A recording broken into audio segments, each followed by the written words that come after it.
Okay, let's talk about focal length. Now, focal length is the distance in millimeters from your camera sensor to your camera lens. So that little millimeter, all that's telling you is that distance. That's not really important. What is important is the effect it has on your image. The lower the number is, the wider angle view you're gonna have. And when it's wide, it's gonna make things appear farther away than they really are. Kind of like in your car door mirror when it says images may be larger than they appear or whatever. That's the same effect wide angle lenses have. The higher the number is, like the 70 to 200 millimeter lens, the more narrow your field of view is going to be, and the closer it's going to make your subject appear. This video you're seeing right now was filmed at 70 millimeter. And the reason why I chose 70 millimeter for this interview is so that I could compress the space so you couldn't tell that I was in my kitchen. I'm going to zoom this out now to 24 millimeter so you can see what it would look like if I would have chosen a wider focal length.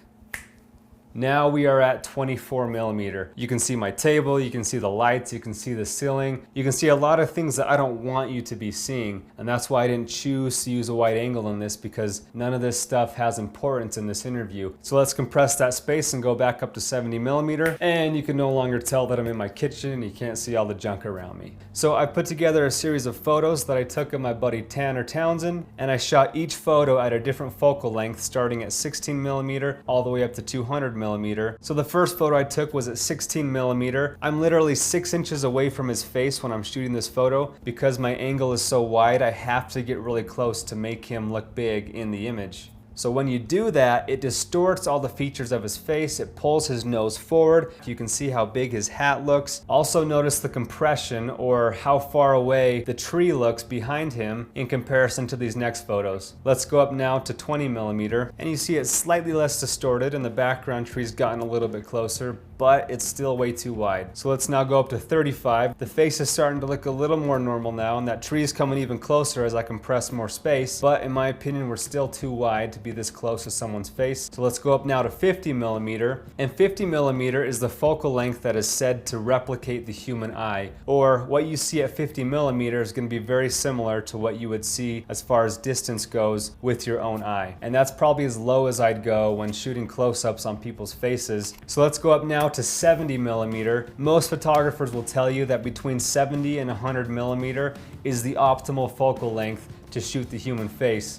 So there's 70, 85, and 100. Now let's go up to 135 and then 200. And you see now we're kind of compressing a little too much. The features on the face are now flattened and the face is actually getting a little bit wider. So if you're shooting at too wide of an angle, it makes the face look too skinny and pulled back. Or if you go too tight or too narrow of a focal length, it starts to compress the face and widen it out. So there's kind of a sweet spot, like I said, between 70 and 100 that I think is optimal for showing close-ups of the human face. Now notice also at 200 millimeter how close that tree now looks compared to 16 millimeter. Whereas the wide 16 millimeter is expanding space, that 200 millimeter is compressing space and making everything feel closer. So take a look at these photos now played back to back, and you'll see as it goes back and forth from 16 to 200 millimeter, that background gets closer and farther away, closer and farther away.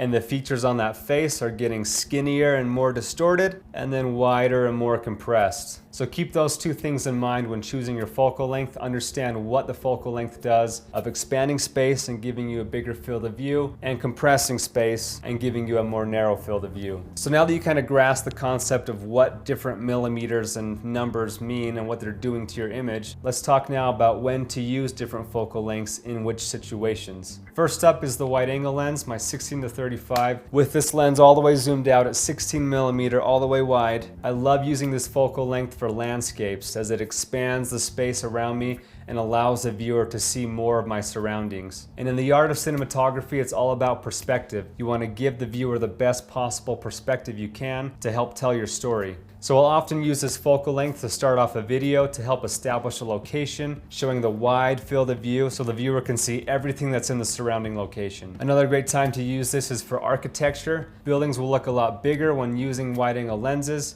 And whenever I shoot real estate videos, I'm always shooting 16 millimeter wide to make the rooms feel more spacious, like they're bigger than they really are. And lastly, I love shooting at 16 millimeter for that in-your-face, super close to the action, sports, and activities. Is putting on your wide-angle lens, getting as close as you can to the action, and making it feel like you're there, a part of it. The times when I find myself zooming in to 35mm on this lens is usually when I want to focus just on the top or bottom of my subject. I like to stop down to 2.8 to give me a nice shallow depth of field, separating my subject from my background, but still allowing me to see a lot of the background because we're still pretty wide at 35mm. So I try to stay at least 3 or 4 feet away with this lens so I'm not distorting facial features. Moving up to 50mm, like I said, this is to replicate the human eye. So this is a focal length I love using for stuff like music videos, especially handheld ones where I want it to feel like you're just there watching the performance live. 50mm is a very popular focal length for that documentary, storytelling type vibe.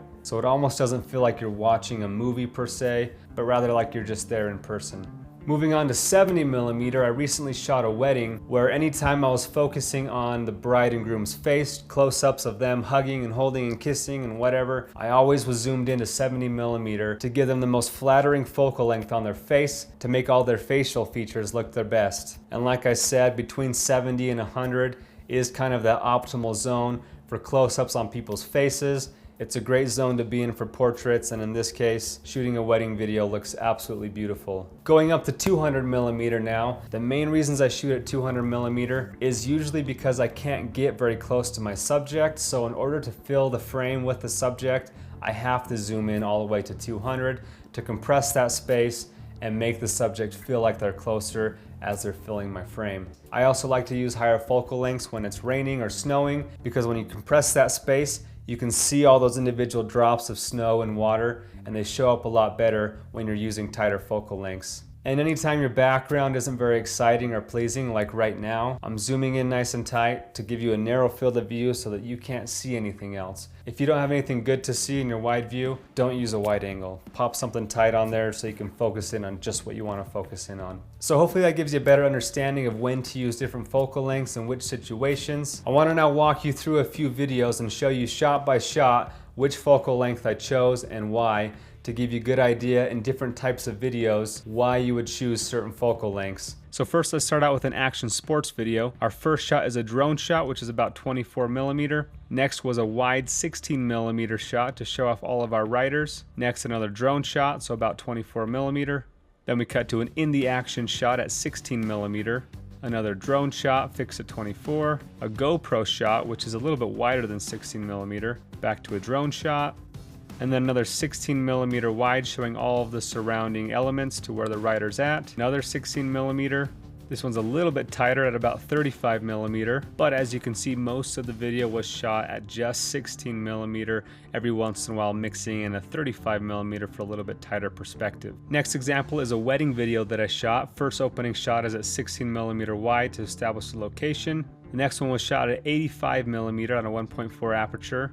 Then we popped on our 24 to 70. This one's at 70mm, also 70mm. All these tight, nice shots at 70mm to show off the human face. Then a wide shot at 16mm to show off the whole location. Another tight at 70mm, focusing on the human face. Again at 70, focusing on people. Then a little bit wider at 24mm on my 24 to 70, giving you a wider look at the whole full body. Then cutting back to a tight at 70mm. A super wide at 16 to show off the whole temple, and then back to a 70 upper body, then about 50mm giving you kind of a documentary type look, then back to 70 focusing on faces, then a 24mm wide to show a bigger group shot, cutting back and forth between 24mm for the group shots and 70mm for tight faces, and then pretty much the rest of the video is just cutting back between 24 for group shots and 70mm for tights on faces, and every once in a while a wide 16mm to show off an entire location. Lastly, let's take a look at a travel video. Started it out at 16mm wide to show off the whole location. Again, 16mm to show off a landscape. Then I cut to 35 to focus just on the upper body. 16mm in tight spaces so you can see more of your surroundings. Again to 35 to focus just on some products. So mostly 16mm on a lot of these travel films as I'm showing off a lot of locations, but every once in a while cutting to a 35mm to focus in on a face, a product, or just to give a new perspective and mix it up between all the wide shots. but generally on travel videos, because I'm showing off a lot of locations and beautiful landscapes, it's mostly going to be a lot of wide shots for me personally. So as you can see, I tend to favor my wide angle lens with the action sports video. I tend to favor my standard lens, my 24-70, in my wedding video because I'm focusing a lot more on people's faces. And then you see my nature culture piece is kind of a mix of the two because I'm doing a lot of landscapes and I'm shooting a lot of people. So hopefully that gives you guys a pretty good idea of what different focal lengths do to your image, the effects they have, the perspective they give the viewer, and some of the reasons why and when you would want to use different focal lengths. So that's about all I got for focal length and lens choice. If you guys have any further questions, please let me know.